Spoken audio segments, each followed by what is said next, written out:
Welcome. I'm Ross Stein. This is Volkan Sevilgen. And as we've seen during numerous sessions at this meeting, the financial and human toll of earthquakes around the world is rising. And that's happening because the population is flowing into megacities. Many of these cities are astride the plate boundaries, and they become the targets of chance.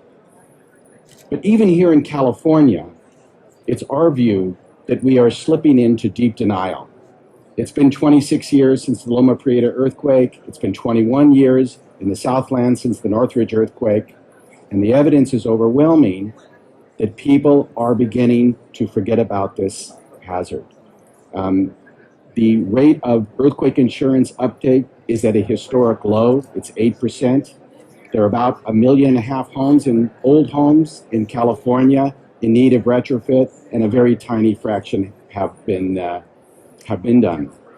And I don't think any of you have been in any bars during this week, but if you have, I think you will have noticed that there is not one bar in which all that liquor glassware that's high up is restrained. And if you go to Japan, you can't find a bar without it being constrained. So there's the real evidence. And what's incredible about that is we're located right here. This is an old marsh area. It was hammered during the 1868 earthquake on the Hayward Fault. It was hammered again during the 1906 earthquake. So there's plenty of evidence that we are actually in a very vulnerable spot, and we're taking too few precautions.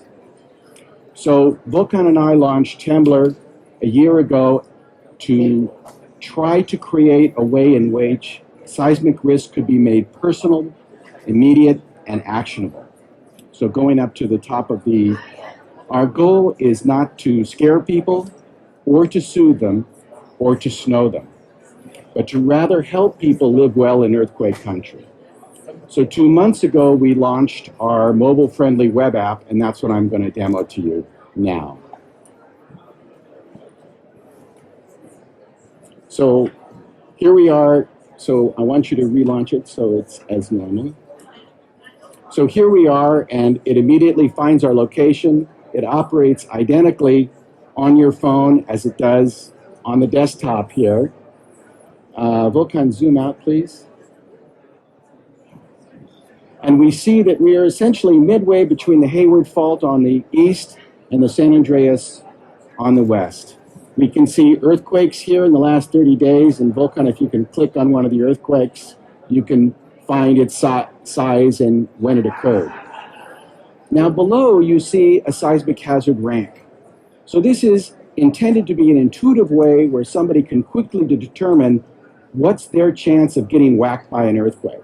And you can see that compared to all other populated sites in the United States, San Francisco is just above 50-50. Now, Volkan, if you move the pin over to Pacifica or Daly City, closer to the San Andreas, now this pops up to 70. And if you move it over to, let's say, Alameda, closer to the Hayward Fault, it pops up to 82. And Volkan, if you bring it down to Hayward or Fremont, it gets down up to 92. And part of the idea here is to allow people to see that when you buy a home, you have a choice.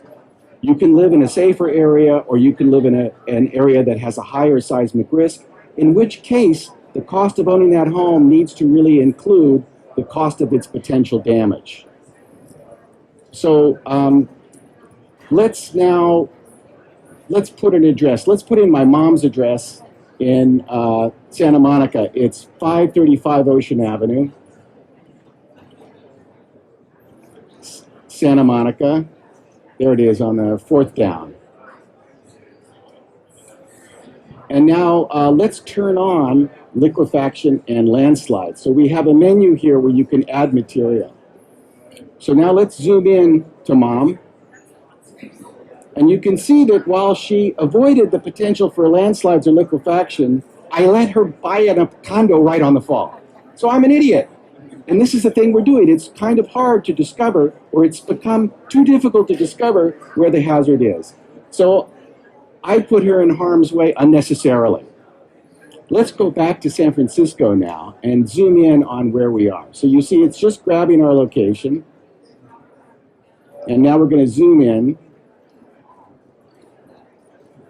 And let's turn off landslides. Go in one step more. Now let's put the satellite back up. So now you can see where we are. Zoom out one step, Volkan, the other direction. Okay. So everything in the dark purple here is made land. This was a cove.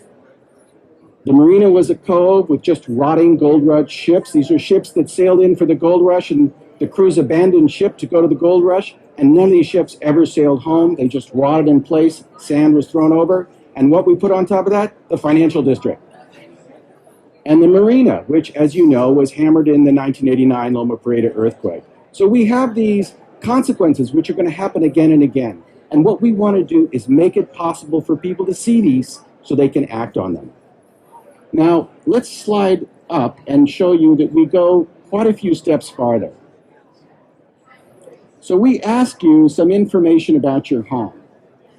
So let's say our home, here we've got a $1 million home. That's the cost of rebuilding the home.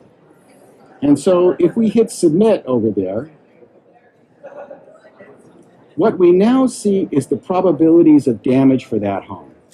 So you can see that there's a 70% chance of no damage, which is realistic. We've lived here for 30 years without any damage. But the flip side of the coin is that there is a 1 in 11 chance of $150,000 of damage, which is about the typical, this is a 15% loss of the value of the home, and that's a typical earthquake insurance deductible. And we have a 1 in 56 chance of $650,000 of damage. Oh, let's switch it to built before. That was it. So now let's do it again. Let's assume that it's an older home. Look at how that 1 in 60 became 1 in 25 because it's an older home built to lower standards. And so now the chance of $150,000 of damage has popped up to 1 in 8 over 30 years. You could choose any time period you want. Now, when I show this to my wife, she goes, 1 in 25, I can live with it.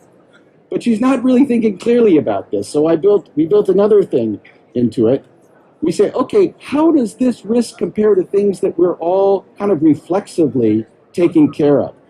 Almost all, bring it up, please. Almost all homeowners have homeowners insurance, car insurance. Some of us have liability insurance. If we're running seismic risk apps, it's a good idea. And you can see that the earthquake damage is really considerable compared to those, and we're ignoring it. Everybody has these things. It's not just a matter of insurance. You know, I wear a seatbelt, and I look out the front windshield, and I try not to text. So I'm doing other things to help make myself safer. But for this one, we're all doing very little. And then if you go a little farther, you can say, okay, what if you retrofitted this home? So we estimate a cost of the retrofit for each home and its likely value, and we tell you what the financial benefit is. And if you retrofit a home, less junk's going to fall on your head, less likely injury. So safety and finance. So we're trying to let a person see that by choosing where you live or strengthening your home, buying insurance, having an earthquake emergency kit, all of these things can make you safer. So that's the world of Temblor. And I'd love now to take your questions or your addresses. And we'll just put them in and see if you get sweat on your palms.